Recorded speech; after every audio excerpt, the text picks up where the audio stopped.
এই রান্নাটাকে নিয়ে খুব কন্ট্রোভার্সি করেছিলাম আমি। যাই হোক, এখন গার্নিশিং হচ্ছে। ওপরে গার্নিশিং কী দিয়ে এটা গার্নিশ হচ্ছে? বাঁধাকপি দিয়ে করে দিচ্ছি। আচ্ছা, বাঁধাকপি দিয়ে গার্নিশ হচ্ছে।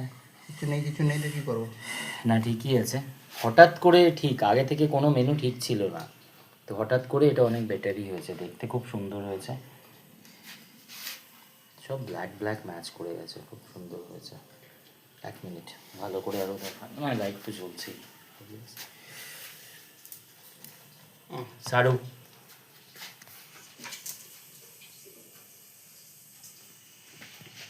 হলো এটা সুন্দর। এই দিকটা নিয়ে গিয়ে একটা ভালো করে ফটো তুলি, সরে যা।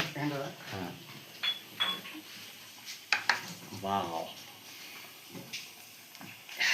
এটার ইন্ডিভিজুয়ালি কতগুলো ফটো পেস্ট করতে হবে, টেস্ট এখন করব না, বাট আমার ভাই বলছিল, আমি শুনতে পাচ্ছি ভেতর থেকে যে খুব সুন্দর হয়েছে। ঝাল হয়েছে না বাবু? कैसा हुआ? थोड़ा झाल हुआ है। हाँ, तो চিলি বেবিকর্নই মোস্ট হতা হ্যায়, ওরকমই হয়েছে, চিলি বেবিকর্ন টাইপেরই হয়েছে, দেখতেও ভালো হয়েছে। টেস্ট করব আমরা পরে। ভাই টেস্ট হয়ে গেছে, ও বলেছে খুব সুন্দর হয়েছে।